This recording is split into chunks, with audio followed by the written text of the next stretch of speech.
지난주에 드디어 사도행전 11장 19절의 말씀을 이제 나누었었습니다. 하나님 나라 시리즈 설교를 하면서 김영국 목사님 저서인 교회를 꿈꾼다라는 그 책을 중심으로 우리가 은혜를 나누기도 했었는데, 제가 이 말씀을 전하다 보니까 11장 19절부터 진행하는 이 말씀을 알기에는 먼저 사도행전 10장의 말씀을 알아야 되겠다라는 생각이 들었고요. 더 나아가서 지난주에는 그것이 사도행전 8장으로부터, 아니 7장으로부터 시작되었다라는 것을 하나님께서 동시다발적으로 사도행전 7장부터 지금 11장 19절에 이르기까지, 이 이후에 이르기까지 하나님께서 일하고 계심을 나누었었습니다. 그래서 네 주에 걸쳐서 이전의 말씀을 10장과 그리고 7장과 8장의 그 사도행전의 말씀을 나누었고요. 비로소 지난주에 11장 19절의 말씀을 들어갔고요. 오늘도 여전히 11장 19절부터 21절까지의 말씀으로 은혜를 나누고자 합니다. 지난주 설교는요, 8장부터 시작된 예수단, 그러니까 이제 기독교인으로 불렸었던 그들이 강제로 흩어짐을 당했던 사건을 말씀을 드리면서 하나님께서 8장부터 10장까지의 동시다발적으로 역사하시는 또 일하시는 하나님을 나누었었습니다. 특히 스데반의 순교로 갑작스럽게 흩어졌었던 이들의 상황을 알아보면서 이들이 어떤 마음으로 흩어졌을지, 이들이 어떤 마음으로 베니게와 또 구브로와 안디옥에 이르렀을지 우린 나눴었습니다. 기억을 한번 더듬어 보세요. 흩어지다라는 뜻이 어떤 단어였습니까? 헬라어고요. 디아스페이로라는 단어였던 것을 여러분 기억하실 겁니다. 디아스페이로라는 단어는요, 디아라는 전치사와 스페이로라는 동사의 합성을 하고 말씀을 드렸고요. 이 디아라는 전치사는 뒤에 따라올 동사의 그 목적성을 한층 더 강조하기 위해서 사용된 전치사라고 말씀을 드렸습니다. 그래서 이 스페이로라는 것은 무엇이냐? 흩어지다라는 거예요. 흩어지다. 이 씨를 뿌리다라는 의미까지도 가지고 있는 단어인데요. 씨를 뿌리는 것도 그냥 가지런히 이렇게 뿌리는 것이 아니라 이렇게 흩어버리는 겁니다. 이 던져버리는 것을 뜻해요. 그게 바로 디아 스페이로라는 것입니다. 공중에 그냥 갑자기 확 뿌려버리는 거예요. 뭔가 계획적으로 가지런히 씨를 뿌리는 것이 아니었다라는 겁니다. 아무런 준비 없이 갑작스럽게 그들은 흩어질 수밖에 없었던 그 상황과 그들의 모습을 사도행전 저자인 누가는요, 그것을 강조하기 위해서 독특한 단어를 사용했는데 그것이 바로 디아스페이로라는 단어였던 것입니다. 그래서 신약 성경에 디아스페이로는 딱 3번 사용이 되는데 그 중에 이렇게 흩어진 자들을 표현할 때만 디아스페이로라는 단어를 사용했다는 것을 여러분 꼭 기억하셔야 합니다. 그래서 그들이 갑작스럽게 흩어졌는데, 도망갔는데 어디로 흩어졌느냐? 오늘의 말씀에 보면 베니게와 구브로와 안디옥까지 이르렀다라고 얘기를 하죠. 안디옥이라는 곳이 예루살렘에서 얼마나 떨어졌다고 했습니까? 800km나 떨어진 곳이라고 제가 말씀드렸죠. 이 800km라는 거리는요, 지금 차가 있는 우리도 한번 여행을 한다면요, 800km는 정말 어마어마한 거리예요. 우리 남북을 다 합치면 한 1000km 된다고 합니다. 우리 남한 대한민국만 한다면요, 800km가 합니다. 지금 가기에도 매우 힘든 거리입니다. 그런데 그들은요, 차도 없이 맨몸으로 걸어간 거예요. 그렇게 먼 거리를 걸어갔다는 것을 우리가 어떻게 할 수 있느냐? 살고자 하는 그 절박한 심정이 있었던 겁니다. 스데반의 순교로 유대인들에 대한 종교 재판이 너무나 심해지고 자기도 죽을 것 같으니까 살고자 하는 절박한 심정으로 도망갔던 것이죠. 그 절박한 심정이 어느 정도였을지 그 거리만 우리는 듣고서도 어느 정도 그들의 절박한 심정을 이해할 수 있습니다. 또한 그들은 뭔가 준비해서 흩어진 것이 아니라 디아스페이로는요, 긴급성을 띈다고 했습니다. 하나, 둘, 셋 하고 씨를 뿌리는 것이 아니라 그냥 갑자기 뿌려버리는 거예요. 준비할 수 있는 그 여유조차 없었습니다. 내가 가지고 있는 것을 차근차근 준비해서 짐을 싸서 흩어진 것이 아니라 갑작스럽게 뿌려지게 된 것이죠. 막 던진 겁니다. 막 던지는 거예요. 근데 온 가족이 떠나는데 짐도 있었을 것이고, 그런데 그 짐조차도 준비할 수 있는 시간이 없었을 것입니다. 돈도 부족했을 것이고요. 먹을 것도 당연히 부족했을 것입니다. 거의 대부분 가진 것 없이 무작정 갑작스럽게 떠나버린 것이죠. 그래서 그 길은 더 험난하고 힘들었을 것입니다. 그래서 지난주에 제가 어떤 표현을 썼냐면 죽기 싫어서 죽을 만큼 힘든 길을 걸었던 사람들이 바로 오늘의 주인공 구브로와 구레네 몇 사람들이었다는 것입니다. 그들은 철저하게 실패했다고 생각했을 것이고요. 그리고 좌절과 낭만, 엄청난 어려움과 고통 가운데 있었을 것입니다. 그리고 그들은 떠나면서 다시는 내가 예루살렘으로 돌아오지 못할 것이다 라는 그런 생각을 가지고 떠나지 않았겠습니까?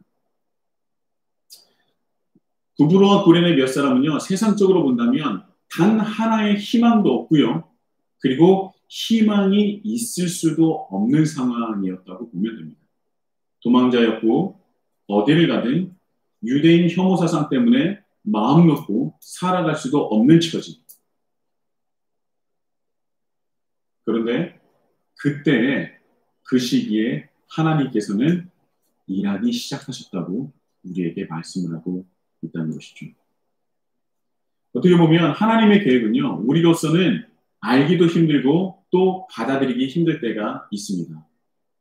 정말 하나님의 뜻이 맞기는 한지, 이 길이 하나님의 뜻이고 하나님의 계획에 맞는지, 좁은 길, 좁은 문을 들어서 하는데 이건 좁아도 너무나 좁은 거 아닙니까? 이 길은 너무나 좁고 협착하며 이 문은 좁아도 너무나 좁은 문 아닙니까? 라고 생각이 들 때도 있지 않습니까? 그리고 한편에 이런 생각이 들어요. 우리가 그래, 유난 떨어서 아니 하나님께서 하신 말씀대로 따르고자 해서 좁은 길과 좁은 문을 이제 우리가 걸어가는데 오히려 그렇게 살아가는 우리의 모습을 보고 세상 사람들은 존중해 주는 것이 아니라 더 실망하고 또 무시하고 조롱하지는 않을까. 그래서 우리는 그런 생각 때문에 어떻게 보면 세상 사람들과 적당히 타협하며 살아가고 있는지도 모르겠습니다. 그리고 우리가 좋은 것도 하나님께서 좋으시겠지.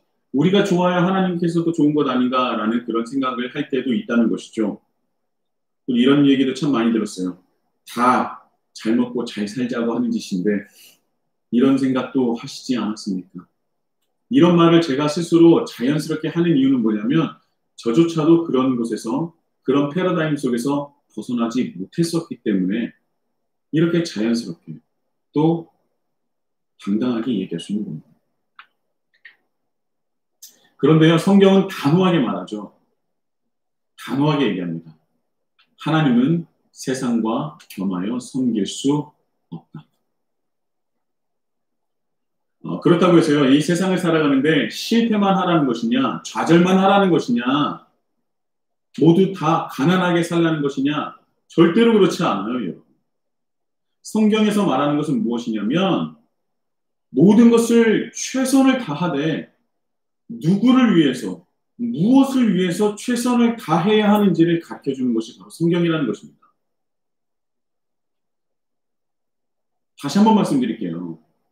실패하고 낭망하고 좌절만 하라는 것이 아니라 성경이 얘기하는 것은 너희들이 무슨 일을 대할 때 최선을 다해야 하는데 누구보다도 더 열심을 다해야 하는데 그렇다면 그 열심을, 그 노력을, 그 성실함을 누구를 위해서 어떤 것을 이루기 위해서 해야 하는지를 정확하게 가르쳐 주시고 제시하는 것이 바로 하나님의 말씀이라는 것입니다. 하나님의 계획을 깨닫고 그것을 위해서 살아가라고 하는데요.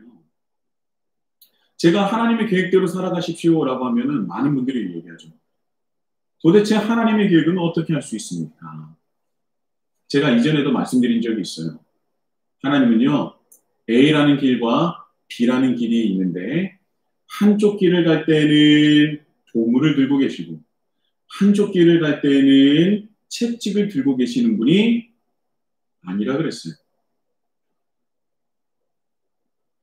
우리는 기도할 때 이 길입니까? 저 길입니까? 물어보죠. 하나님의 계획은 A라는 길인데 내가 B라는 길을 선택해서 하나님의 채찍을 맞는다라고 기록된 것이 아니에요. 만약에 그거라면 제가 아는 하나님과 제가 본 성경과는 너무나 거리가 멉니다. 하나님은 흔히 그 마음, 그 중심을 보신다고 하시지 않습니까? 내 앞에 A라는 길과 B라는 길이 있습니다. A라는 직장과 B라는 직장이 있어요. A라는 학교와 B라는 학교가 있습니다. 수많은 선택의 기로에 있습니다. 그리고 또한 제가 개척을 할 때도 동일하게 적용했던 말씀이에요. 제가 기도하죠. 하나님, 제가 어디서 개척을 해야 되겠습니까? A입니까? B입니까? C입니까? 도대체 어디입니까? 말씀해 주세요. 라고 할 때 하나님께서 제 마음속에 감동을 주시는 것은 무엇입니까? A도 B도 C도 아니고 어디든 말이죠. 저는 하나님께 구할 때 A입니까? B입니까? C입니까를 하나님께 구했을 때 하나님은 A든 B든 C든 어디든 상관없다고 말씀하셨어요. 제가 그 마음을 주셨을 때 저는 무릎을 탁 쳤습니다. 그리고 맞습니다 하나님. 제가 어디든 상관없죠. 중요한 것은 중심을 보시는 하나님은 제가 어떤 정체성을 가지고 제가 어떻게 하나님을 전하는지 그리고 또 어떤 교회를 세워가는지가 중요한 것이군요 라는 기도를 드렸다는 겁니다. 생각해 보세요. 갑자기 디아스페이로 확 흩어진 자들이 있습니다. 그래서 그들이 베니게와 구브로와 안디옥 지역에 막 뿔뿔이 흩어졌어요. 그리고 오늘의 주인공인 구브로와 고린의 몇 사람은 안디옥을 갔지요. 자기 고향이었던 그 구브로도 가지도 않고 안디옥 지역으로 갔다는 거예요. 자, 그렇다면 하나님이 베니게로 갈 사람과 구브로에 갈 사람, 안디옥에 갈 사람 딱딱 정해서 어디로 가나 한번 쭉 보시다가 마음에 안 들면 마음에 안 드는 사람은 채찍을 주고 마음에 드는 사람은 보물을 주시는 분입니까? 절대 아니라는 거예요. 오히려 하나님은 내가 어디로 가든 상관없다라고 말씀하시는 분이죠. 우리 모두가 잘 알고 있는 말씀인 여호수아 1장 7절의 말씀이 무엇입니까? 제가 한번 읽어볼게요. 오직 강하고 담대하여 나의 종 모세가 내게 명령한 그 율법을 다 지켜 행하고 우로나 좌로나 치우치지 말라. 그리하면 어디로 가든지 형통하리니. 여길 가라 저길 가라 말씀하시지 않습니다. 어딜 가든지 그것은 상관없는데 그곳에서 나를 따르라 라고 말씀하신 것이죠. 근데 1장 7절에서 9절로 가면 더 극명해집니다. 9절 말씀은요. 여호수아 1장 9절의 말씀은 이렇게 나와 있어요. 강하고 담대하라. 두려워하지 말라. 놀라지 말라. 내가 어디로 가든지 내 하나님 여호와가 너와 함께 하느니라 했습니다. 어디를 간다고요? 어디를 가든. 어디를 가든 내가 너와 함께 하겠다는 거예요. 단 무엇을 할 때? 하나님을 믿고 하나님을 따르고 하나님께서 원하신 대로 살아갈 때 우리는 어디를 가든 상관이 없는 것이죠. 하나님은 어디를 가는지를 중요하게 여기시는 것이 아니라 그곳에서 어디든 그곳에서 어떤 정체성을 가지고 누구를 전하고 누구를 따르고 누구를 위해서 살아가는지를 중요하게 여기신다는 겁니다. 제가 이전 교회에 있을 때, 제가 뭐 교구장으로 있을 때요, 많은 분들이 저에게 결정을 해달라고 찾아오신 분들이 있어요. 자녀들 학교를 어떻게 가야 하느냐, 이제 학교를 두 군데, 뭐 세 군데를 했는데, 어디를 가야 하는지 모르겠어요 하면서 여기 물어보시는 분들이 심심치 않게 있습니다. 적지 않은 수예요. 근데 그 부모님들은요, 답은 정해져 있어요. 조금 더 이름이 있는 학교를 가기 원합니다. 그러니까 부모님들은 학교 이름을 따르기 원하고 자녀들은 학과, 자기가 원하는 학과를 따르기를 원하고 있어요. 그래서 두 분이 이제 부딪히니까 목사님이 결정해달라고 찾아오는 겁니다. 이거 얼마나 여러분 이거 난감한지 아십니까? 근데 저는요, 이렇게 얘기해요. 누구누구 집사님, 세상을 원하시면 학교를 따르시고요. 아이를 원하시면 학과를 따르십시오. 그러면요, 이분이 지지 않아요. 뭐라고 얘기하냐면, 하나님은 어떻게 생각하실 것 같냐고 물어봅니다. 뭐 제가 정쟁입니까? 저는요, 그럼 한마디를 더해요. 하나님은 이 아이가 어떤 학교를 가는지는 크게 상관하시지 않습니다. 어떤 학교를 가는지 상관하는 사람은 집사님이에요.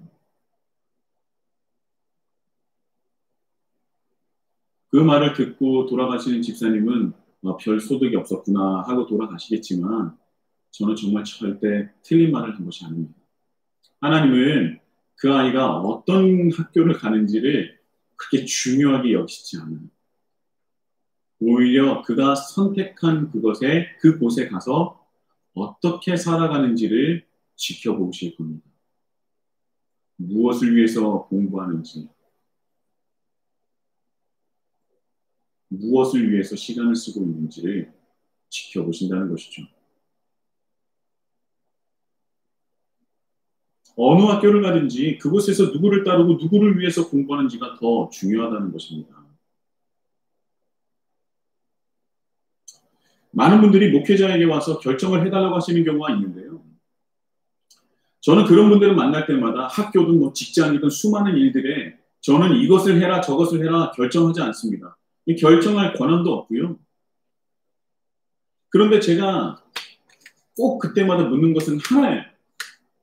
집사님, 그것을 하시려고 하는 그 이유가 뭡니까? 저는 그 본질을 물어요. 그분은 저에게 묻습니다. 이것을 해야 됩니까? 하지 말아야 됩니까? 저는 그럼 다시 되묻는 거예요. 집사님, 도대체 그것을 왜 하시려고 하는 겁니까? 여기에 정말 중요한 포인트가 있는 겁니다. 그곳을 가려고 하는 그 마음을 묻는 거예요. 그 중심을 묻는 겁니다. 이 일을 하면 이곳을 가면 뭐가 좋아지고 뭐가 더 쌓이고 그런 등등은요. 저에게 물어볼 이유가 없어요. 그거는 제가 아니라 그것에 대한 해당하는 그 전문가를 찾아가시면 됩니다. 하나님은요. 그 일을 하든 그곳을 가든 하나님은 크게 상관하지 않으세요. 그런데 그 일을 왜 하는지 그곳에 왜 가려는지 그 마음을 보고 계신다는 겁니다. 그것이 그 마음의 중심을 보신다는 거죠. 그 사람의 마음, 그 중심, 그것은 바로 그 사람의 정체성을 말하기 때문이죠.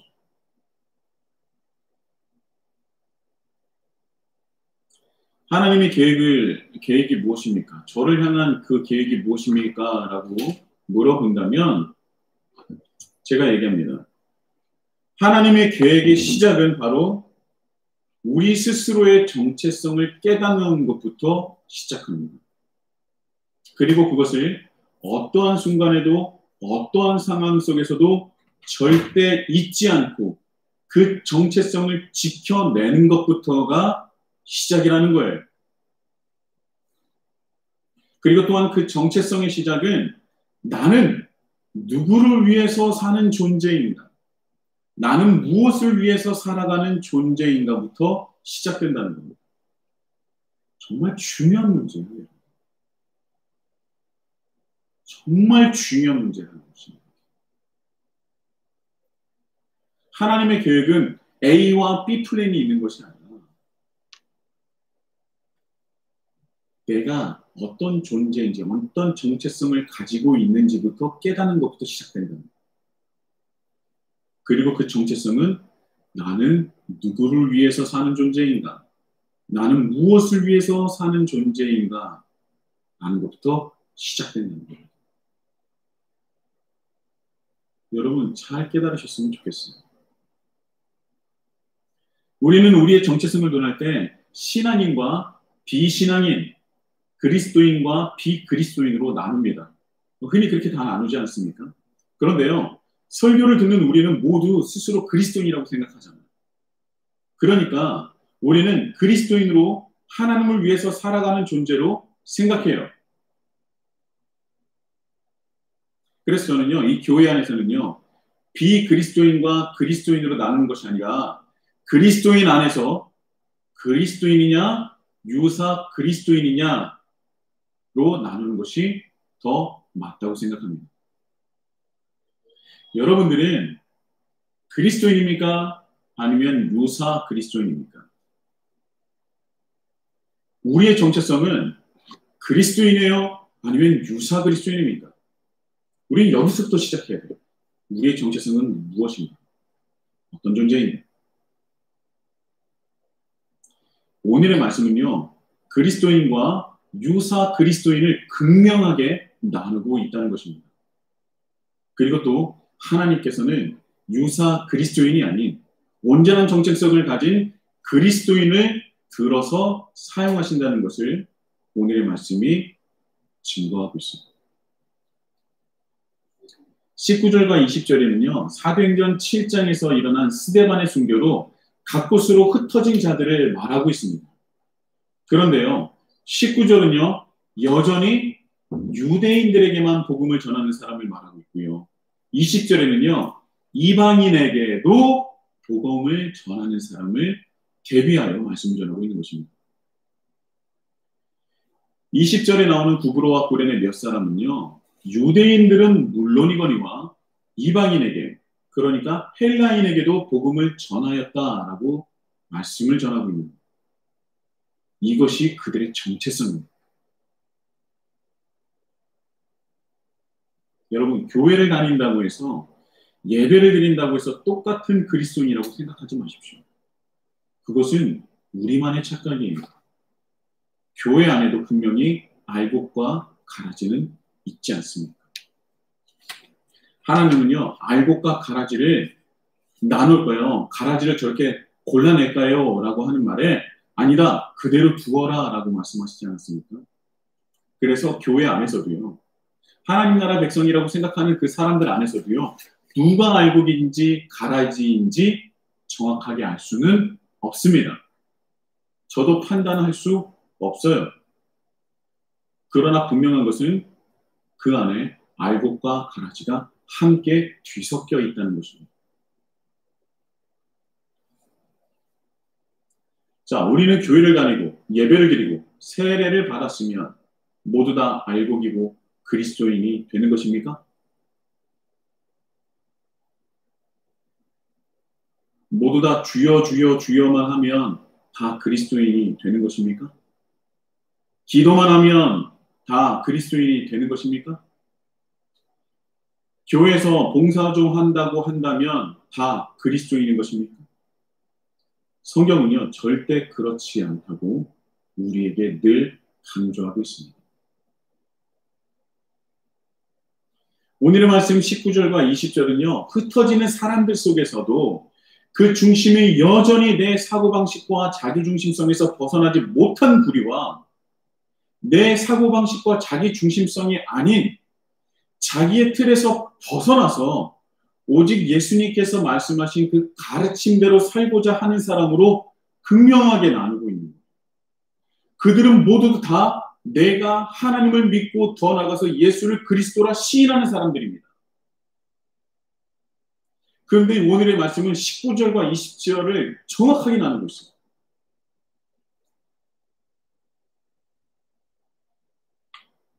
하나님은요, 어디에 가 있는 사람, 어느 위치에 있는 사람을 사용하는 것이 아니라 어느 일을 하고 있든지 어떤 위치에 있든지 하나님의 뜻을 따르는 자를 찾고 그를 사용하신다는 거죠. 저는요, 이 시간 교인과 그리스도인을 나누고 싶은 마음이 있어요. 원래는 교인이 그리스도인 아닙니까? 근데 제가 굳이 교인과 그리스도인을 나누는 이유는요, 교회에만 속한 교인이 너무나 많기 때문에 그래요. 그리스도인이라 함은 예수 그리스도에게 속한 사람을 얘기하는 거 아닙니까? 그러니까 속한 사람은 그를 따르는 사람인데, 제가 지금 말하는 교인은 교회에만 속한 사람이에요.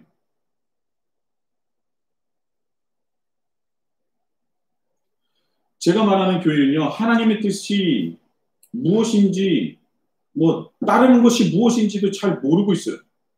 그렇기 때문에 하나님을 믿고 난 그 전과 후가 크게 변화가 없습니다. 큰 변화라면 예배를 드리는 정도? 그런데 이 비그리스도인과 똑같은 정체성을 가지고 세상을 살아간다는 것이죠.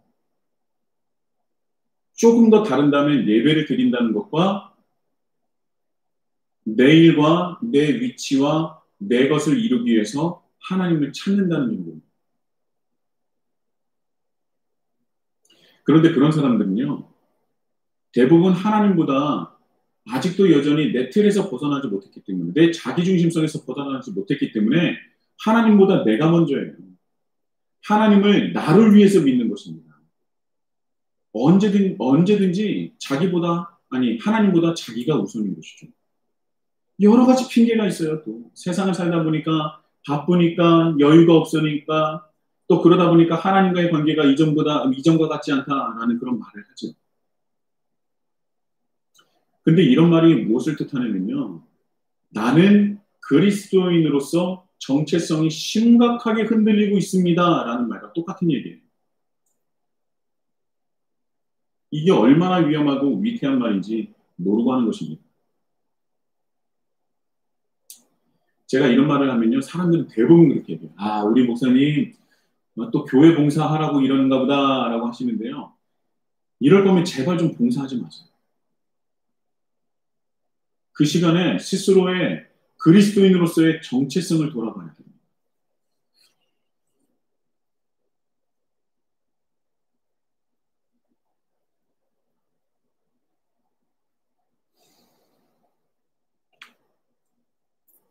세상 사람과 똑같은 정체성으로 세상을 살아간다면 안 그래도 힘든 세상 더 힘들고 지칠 수밖에 없어요. 그래서 그런 분들에게는 교회 일을 할 필요가 없고 해서도 안 된다고 저는 생각합니다. 봉사하는 것을 하나님을 위해서 엄청나게 큰 것을 드리고 있다는 그 착각을 하기 때문이죠. 여러분, 정확하게 말하면 유사 그리스도인이 세상을 살아가는 데 있어서 왜 힘이 드는지 아십니까? 왜 세상 사람들과 똑같이 힘이 들고 고통 가운데 거할 수밖에 없는지 아십니까? 그 정체성이 제대로 온전히 성립되지 않았기 때문이에요. 그 정체성이 흔들리고 있기 때문입니다. 하나님을 믿는다고 하지만 세상은 세상이고 교회는 교회로 정확히 이분법적으로 구분하면서 살아가기 때문에 그들은 그 정체성의 혼란으로 세상을 살아가는데 또 비그리스도인과 비슷하게 살아가는데도 불구하고 더 힘든 거예요. 힘들 수밖에 없습니다. 왜냐하면요, 정말 정체성을 온전하게 확립한 그리스도인은 자기의 힘으로 살아가는 것이 아니라 하나님의 힘으로 살아가기 때문이죠. 나를 도우시는 주님의 힘으로 살아갈 수 있기 때문에 그렇습니다. 내가 온전한 그리스도인의 그 정체성을 가지고 있다면 하나님은 나를 도우시거든요. 주님의 능력은 아무나에게 일어나지 않습니다. 오늘의 말씀을 보면요, 주님의 능력은요, 아무나 함께 하는 것이 아니고 아무나 함께 할 수도 없는 일이에요. 세상과 교회를 이분법적으로 나누지 않고 이 깨어지고 어두운 세상 한복판에서 온전한 그리스도인으로서 그 정체성을 가지고 오직 하나님 나라와 하나님의 위를 위해서 살아가는 자와 함께 하시는 것이 바로 뭐라고요? 주의 능력이라는 거예요. 그리고 오늘의 말씀은 그것을 주의 소원이라고 21절에 말씀하고 있는 것입니다. 오늘 말씀은요, 어떠한 상황 가운데서도 그 정체성을 잃지 않고 지켜내는 자들, 끝도 모를 너무도 힘든 상황에서 이런저런 핑계를 대는 것이 아니라 적당히 타협하는 것이 아니라 그리스도인의 정체성을 가지고 주님께서 말씀하신 대로 살아가는 이들에게 21절에 주의 손이 함께 하신다고 분명하게 우리에게 말씀하고 있는 것입니다. 주의 손이 함께 하신대요.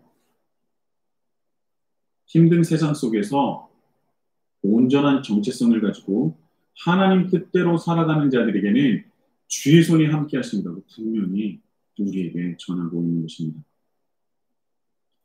똑같이 흩어진 자들이지만, 똑같이 아픈 사람들이지만, 고통을 똑같이 당한 사람들이지만 그들이 가지고 있는 정체성으로 말미암아 어떤 자들이 알곡이며 가라지인지 극명하게 나타내주는 말씀이 바로 오늘의 말씀이라는 것이죠. 어떤 사람이 당신은 알곡입니다, 가라지입니다 라고 판단해 주는 것이 아니라 내 스스로의 삶의 모습으로 내가 알곡인지 가라지인지 증명을 하고 있다는 거예요. 우리가 대부분 내가 하고 싶은 것을 이루기 위해서 주의 손을 구합니다. 하나님 이것 해주세요. 하나님 여기 들어가게 해주세요. 하나님 대박나게 해주세요. 그런데 하나님은요, 우리의 중심을 보시기에 내가 구하는 것 중심에 하나님 나라와 하나님의 의의가 없다면 절대 주의 손을 함께 하실 수가 없다는 거죠. 역사하실 수가 없어요. 왜요? 그곳에는 하나님의 뜻이 담겨있지 않기 때문이죠. 그런 곳에서는요, 주의 손이 역사해서도 안 됩니다. 우리가 기도하는데 하나님께서 들어주시지 않는다면 그 기도에 정말 하나님 나라와 하나님의 의와 하나님의 뜻이 올바로 서 있는지 우리는 고민해 봐야 한다는 것이죠. 돌아봐야 합니다. 왜냐하면요, 하나님은요, 우리가 구하는 것 그 이상을 주시는 분이라고 성경은 말씀하고 있지 않습니까? 차고 넘치게 주신다면서요. 은혜도 주시면 딱 알맞게 주시지 않고 막 차고 넘치게 싸울 것이 없게 주신다고 하시지 않았습니까? 그런데 그런 하나님이 우리의 기도를 들어주시지 않는다면 하나님이 안 계신 것이 아니라 우리가 잘못 구하고 있다는 거예요.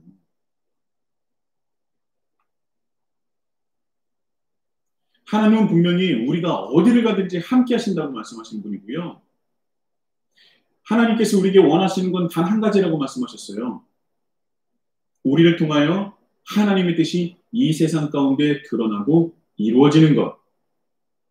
그래서 여호수아에게 율법을 요구한 이유는 무엇입니까? 이스라엘 백성들이 노예 생활에서 벗어난 그들이 하나님께서 말씀하신 그 율법을 지키는 모습을 누가 보게끔요? 세상 열방이 그들이 율법을 지키는 모습을 보면서 그들이 다른 존재라는 것을 깨닫게 원하셨던 겁니다. 그래서 그 모든 열방들이, 모든 민족들이 율법을 지키고 노력하며 살아가는 그 이스라엘 백성들을 보면서 하나님께 다시 돌아오기를 원하셨다는 것이죠.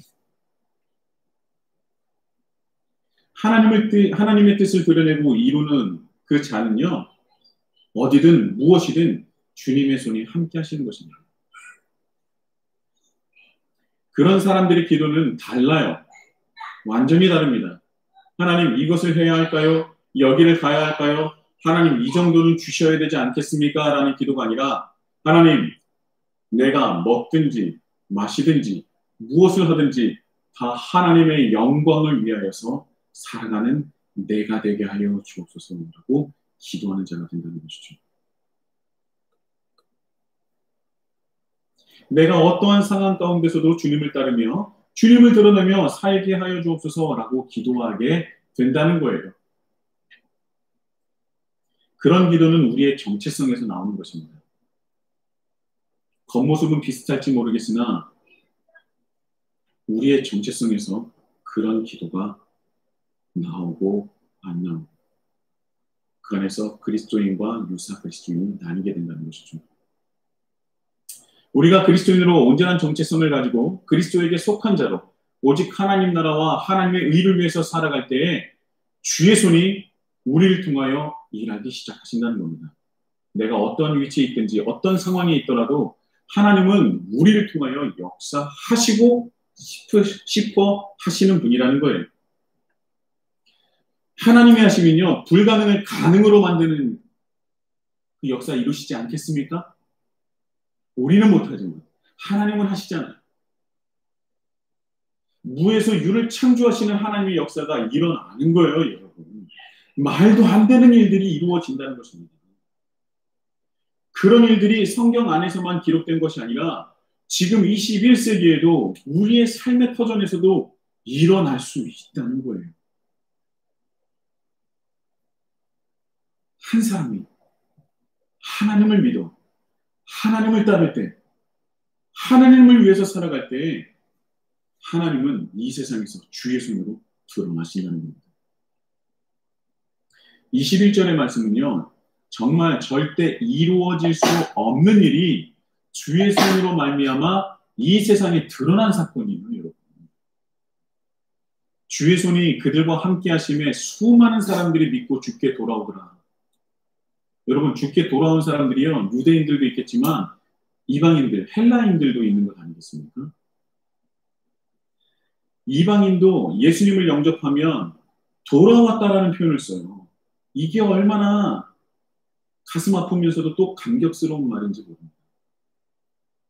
하나님은 돌아왔다고 표현하죠. 여호수아에게 율법을 주신 이유, 모든 열방이 율법을 지키는 이스라엘 백성들을 통해서 그들은 다른 존재라는 것을 깨닫게 하시고 모든 열방이, 모든 민족이 하나님께 돌아오길 원하셨던 것이 하나님의 계획이에요. 그리고 그런 역사는 또 주의 손, 오늘의 말씀 21절에도 다시 한번 일어났던 것입니다.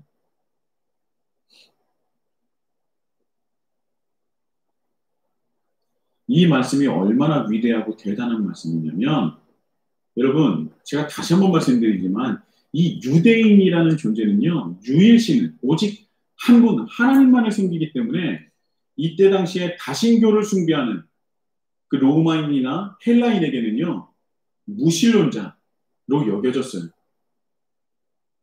그래서 신에게 버림을 받거나 벌을 받을까봐 유대인들은요, 가장 멀리 해야 하는 존재이고 재수없는 존재이고 저주받은 존재라고 생각했던 것이 바로 이때 당시거든요. 그래서 가장 피해야 할 존재가 유대인이에요. 재수없다고 여기고 피하고 싶고 또 보기도 싫은 그들이 아무것도 없이 외딴 곳에서 허름하게 찾아와 정착하려고 하는 것입니다. 유대인이라고 해서 너무나 싫은데 그들의 행색과 그들의 모습은 더 싫은 거예요. 너무나 보잘것없었거든요. 이 싫다는 표현은 제가 이 예배이고 또 목사라서 그냥 이렇게 표현한 것이지만 여러분들이 생각할 수 있는 가장 자극적이고 가장 안 좋은 표현을 한번 머리로 떠올려 보십시오. 아마 그거보다 더 심하게 그 헬라인들은 유대인들을, 구브로와 구레네 몇 사람들을 쳐다봤을 것입니다.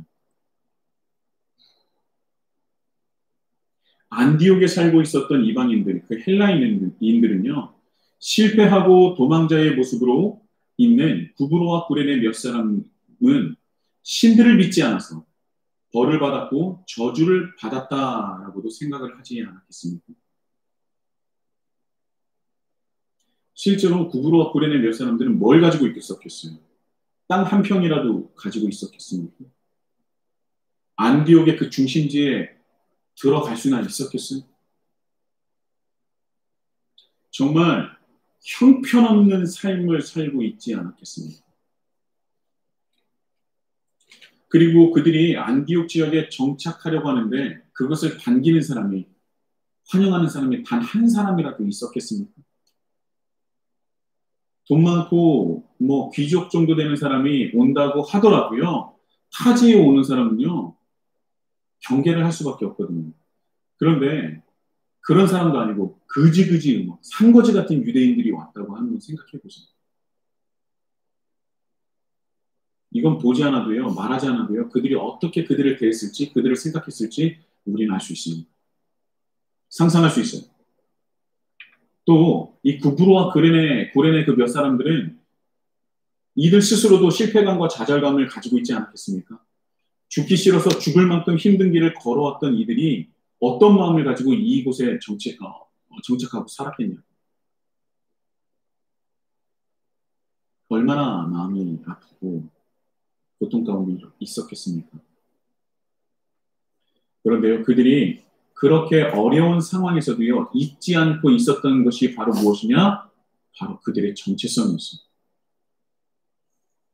바로 그들은 예수님을 따르는 존재라는 것이죠.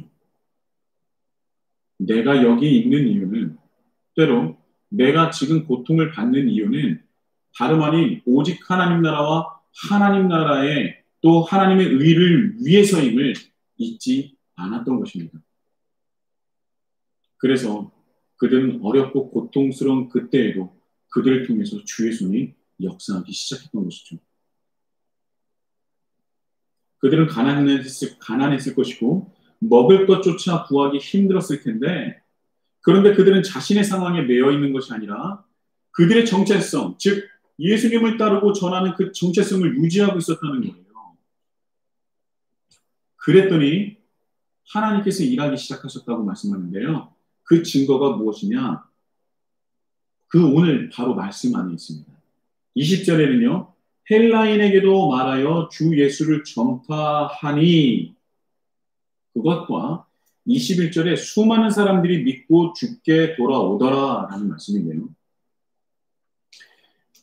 헬라인들은요, 처음 구브로와 구레네 사람들을 봤을 때 신에게 버림받은 자들로, 저주받은 자들로 생각을 했을 것입니다. 그래서 신의 노여움을 살까봐 그들을 멀리했고요, 피해하고 경계했을 거예요. 굉장히 배척했을 것입니다. 그래서 그때 헬라인의 눈과 귀에는 그들이 보이지도 않았고 그들의 말이 들리지도 않았어요. 그런데 시간이 지나자 오늘의 말씀을 보면 구브로와 구레네 몇 사람들의 그들의 말을 듣기 시작했다는 것이죠.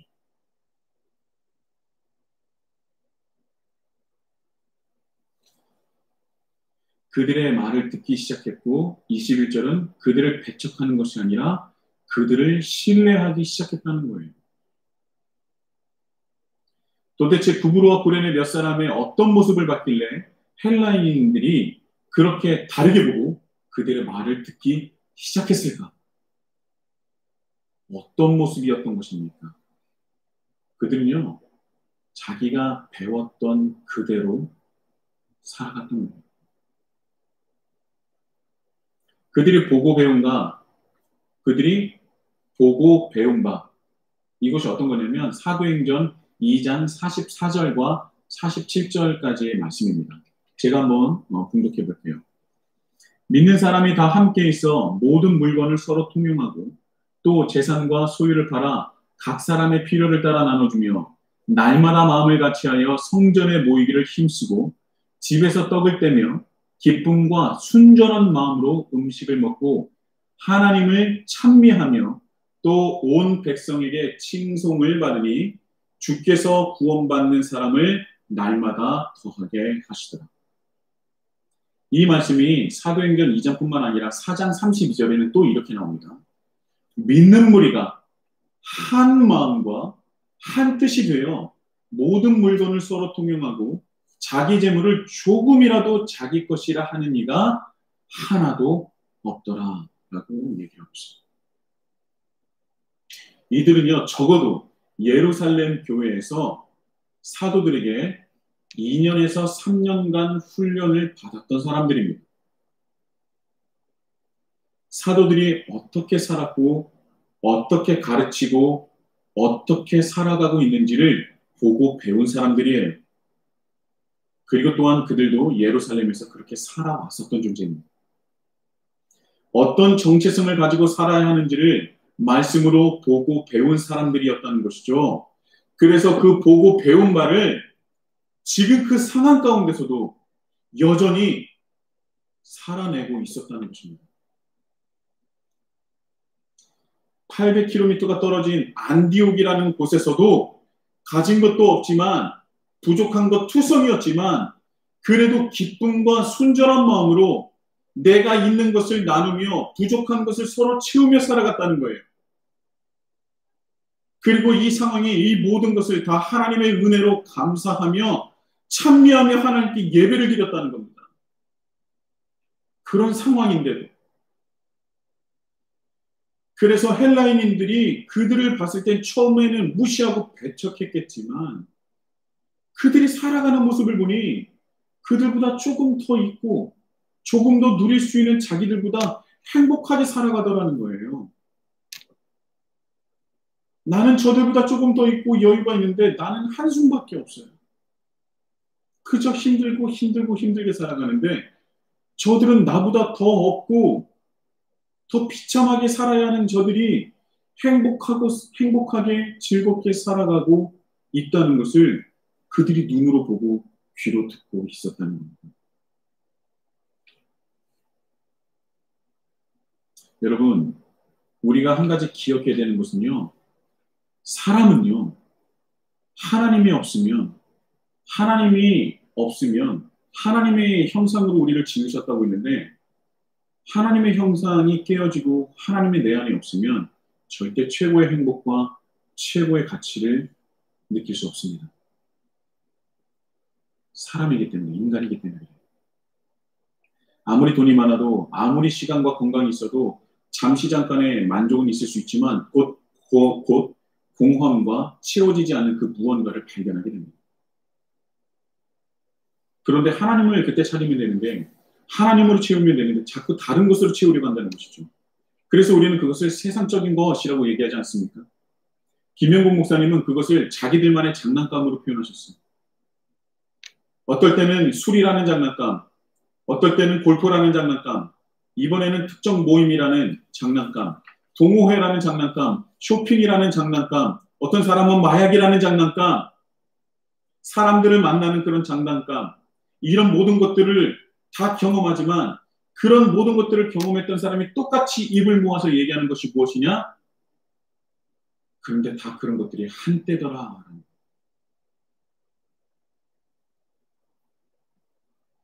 영원하지 않더라는 것이에요. 그것은 다 끝이 있다는 것입니다. 당연하죠.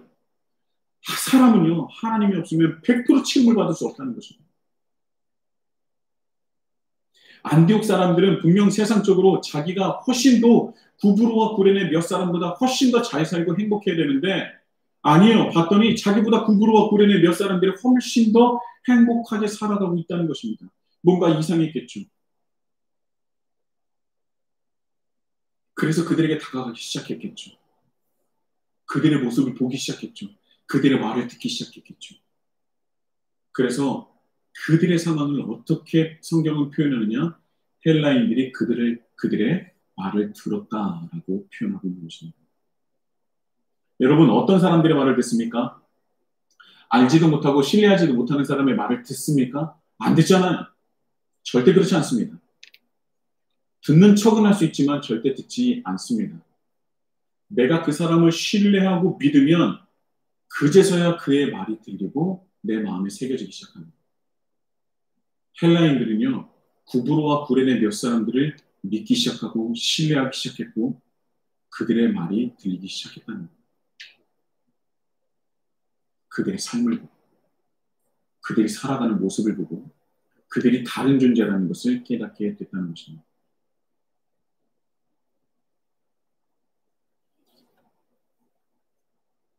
세상과 다른 모습으로 세상을 살아가는 것, 그리스도인의 정체성을 가지고 배운 대로 살아가는 것입니다.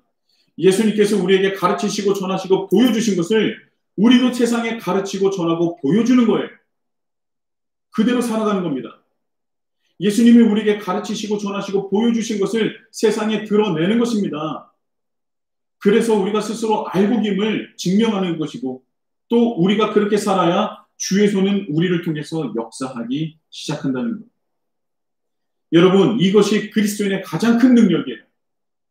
예수님께서 가르치시고 전하시고 보여주신 것을 그대로 세상에 보여주고 드러내는 것이 그리스도인이 가진 최고의 능력인 것입니다.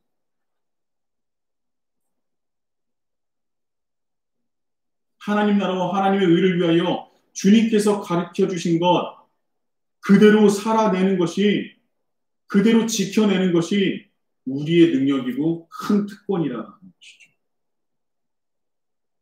우리는 세상적으로 가진 것 없어도 이 세상에 가장 많은 것을 가진 사람보다 더 행복할 수 있습니다. 하나님이 우리와 함께 계십니다. 우리의 능력과 지식과 지혜가 필요 있는 것이 아니라, 물질과 직업이 필요한 것이 아니라 우리에게 필요한 것은 오직 하나님이십니다. 그리고 그를 따르는 삶이죠. 하나님 한 분만 내 곁에 계심을 느끼고 인정한다면 세상이 감당하지 못하는 그리스도인이 되는 것입니다. 세상 사람들과 똑같은 고민과 걱정을 하지 마세요. 우리는 그럴 존재가 아닙니다. 우리는 세상 사람들과 같은 공간에서 살아가지만 똑같이 살아가는 존재가 아니에요. 우리의 정체성은 무엇입니까? 우리는 무엇을 위해서 살아가고 계십니까?